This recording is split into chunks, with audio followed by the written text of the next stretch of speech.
గోళాకార దర్పణం spherical mirror. పిల్లలు, ఇప్పటివరకు మనం సమతల దర్పణం అనగా ప్లెయిన్ మిర్రర్ గురించి తెలుసుకున్నాం. ఈ దర్పణం గోళాకార పరావర్తనం ఉపరితలంలోని ఒక భాగమవుతుంది. దీని క్రాస్ సెక్షన్ వృత్తాకార పూరేకులాగా కనిపిస్తుంది. గాజు యొక్క ఏదైనా ఉపరితలంపై ప్రతిబింబ పొరను పూయడం ద్వారా ఆ ఉపరితలం మెరుస్తూ ప్రతిబింబించేలా చేయబడుతుంది. మీరు మోటార్ సైకిళ్లు మరియు కార్లలో పెట్టే దర్పణాలు చూసే ఉండుంటారు. ఈ దర్పణం వల్ల ఉపయోగం ఏమిటి? వాహనదారులు అనగా డ్రైవర్లకు వెనక నుంచి వస్తున్న వాహనాలు కనిపిస్తాయి. కరెక్ట్.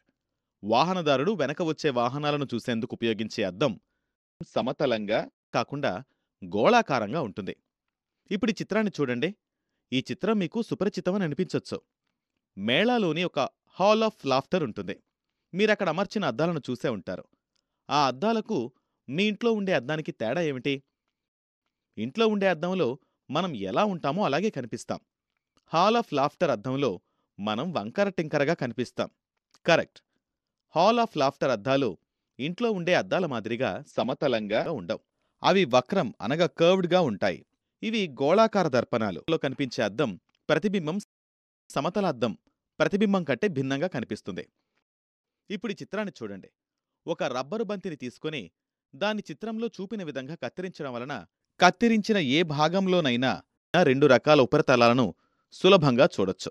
గోళాకార దర్పణాలు చిత్రంలో చూపిన భాగం బికి సమానంగా ఉంటాయి. ఈ భాగాన్ని గోళాకార గాజు యొక్క బోలు గోళాన్ని కత్తిరించడం ద్వారా పొందవచ్చు.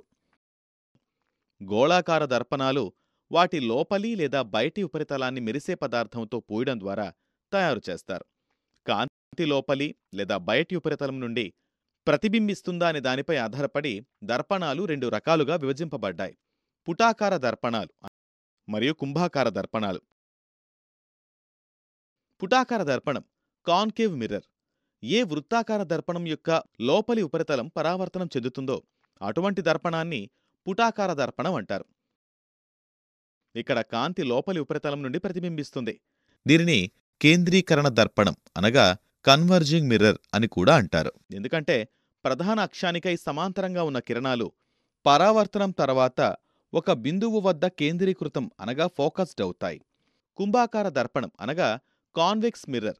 ఏ వృత్తాకార దర్పణం యొక్క బయటి ఉపరితలం పరావర్తనమవుతుందో అటువంటి దర్పణాన్ని కుంభాకార దర్పణం అంటారు. ఇక్కడ కాంతి బయటి ఉపరితలం నుండి ప్రతిబింబిస్తుంది.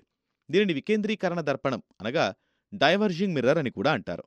ప్రధాన అక్షానికి సమాంతరంగా ఉన్న కిరణాలు ప్రతిబింబం తర్వాత విడిపోతాయి అనగా డిస్పర్స్ అవుతాయి.